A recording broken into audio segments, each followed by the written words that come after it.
Hey everyone, it's Coach Robert with some new training tips for starting players.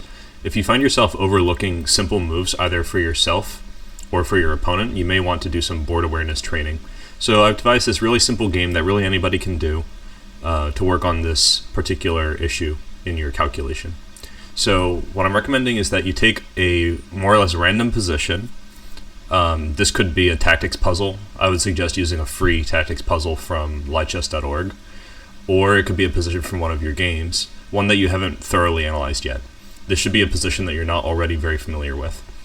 And what you do next is you set up with a piece of paper. In this case, I'm using Notepad so I can show you guys what I'm doing. And what you're going to do is start with the side that is to play, and you write down all the legal moves. The point of this, while it's a little bit tedious, is to build your awareness of the position. So you are forced by playing this game to look at every single piece and identify all of its options and consciously write it down. So if you do this many times, this will help you to automatically start doing that during the game. And as you do this many times, it should improve your speed as well. So we're going to start with our side to play, and we're going to just write down all the possible legal moves. So you might be wondering what order we should do this in. I'm going to recommend that you go from the highest value piece to the lowest value piece. Of course, the piece values are kind of made up, but it doesn't really matter what order you do this in. I just suggest that you follow this particular way, because when you're looking for tactics in a game, it helps to look at the strongest pieces first, at least when you're starting out, when you don't really know which pieces are likely to deliver a tactical blow. So we'll start with the king and write down all the moves for the king. So I'm going to start writing them here. So if it were white to play, we would see that they don't really have any king moves. So you don't have to write anything for that. Next, we'll go to the queen. So we'll say like queen b8, and this is a good opportunity to practice your notation if you're having trouble with that as well. Queen c8, queen d8, queen e8.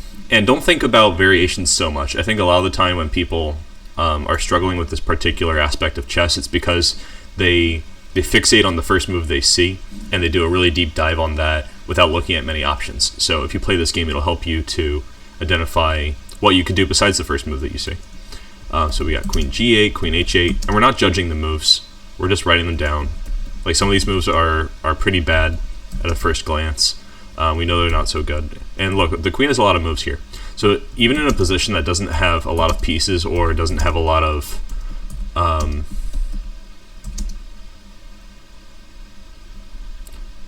I guess a position with very few pieces could have many moves as well, is what I'm trying to say.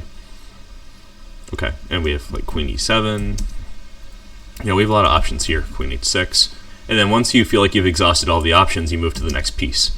And we just go like this. So the next we might do the rooks. So here the rook could go on like c1, d1, and try to write it out completely. I know it's tempting to be like rook and then like write a string of squares, but this is also helping you to practice your notation. If you're at this level where you're having trouble like this, you probably need to work on that as well. So there's no reason not to work on several things at once. And so we just keep going like this, and after we've done a lot of these, oh nice, Notepad's actually going to scroll with me, so I can just keep going. So do like rook e5, rook e6, rook e7, and so on. Then we keep moving, and we don't have any knights or bishops, so now we start doing pawn moves. And if you're having trouble noticing that your pawns have multiple options, this is a really great thing for you to do. Clearly this game is aimed at people who are pretty fresh in chess, but I think even if you're already kind of strong, if you're missing obvious moves, it's good to get back to basics and do something like this. So once you have a complete list for your side to play, I think it's important to look at your opponent's side to play. And you might be saying, what's the point of doing all this work? Well, if you do your opponent's side as well, this helps build your awareness of your opponent's ideas, and that's critical for becoming a stronger player. So we'd start again with the king. So here we do king c6, king d6, and notice that king e6 is illegal. This is really important if there's like a checkmate on the board. You'll start building an idea of what the position's all about just by looking at the legal moves. So that's it for the king, and then we might do like queen a1, queen b2, and you'll probably notice along the way that some of these moves lead to checkmate. So this means that when you're trying to solve this position as a puzzle, like if you selected this as a tactics puzzle from light chess in the first place, you'll know that you have to do something urgent just by looking at the legal moves. You get a strong sense of what's going on here. So we got So many options here. And I'm probably going to miss some of these because I'm trying to be like more quick than thorough. I just want you guys to get the idea of how we're doing this. And then we got like rook a2, rook b2, rook c2, etc. Whatever you want, as long as you're thorough.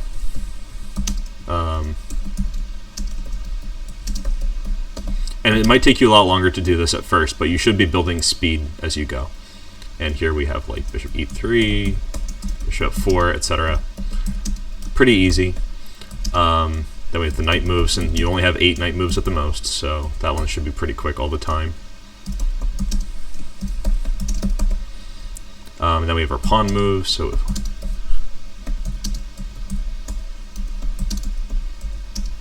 and then we're done, right? We've done everything here.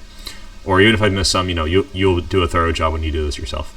So now that you've done this should improve your results when you're attempting to solve puzzles like this, or when you're trying to understand what you missed in your own chess game.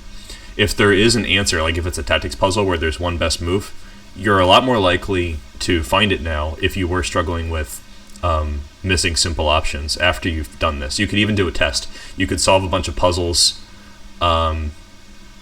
of a similar level where you don't do this technique, and then you could attempt again where you go through this whole game first, where you try to identify every legal move, and then you solve the puzzle. So in this example, let's pretend that I've just done this and I want to solve the puzzle. Now that I've gotten an idea of what's going on here, I've noticed that just by looking at the legal moves, black has a checkmate on b2.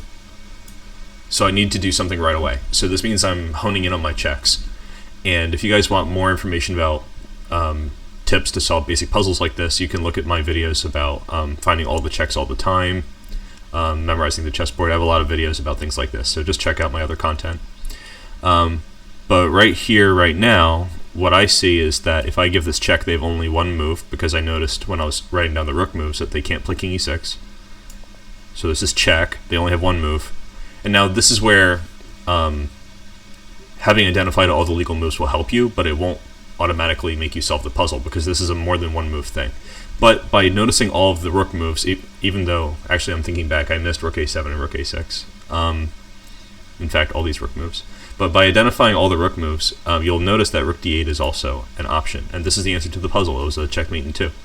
So if this was hard for you before, it might be easy for you now after attempting this this visualization game. So I hope you like this, and let me know in the comments how it works out for you. And I look forward to seeing you guys maybe in one of my live streams. Until then, take care.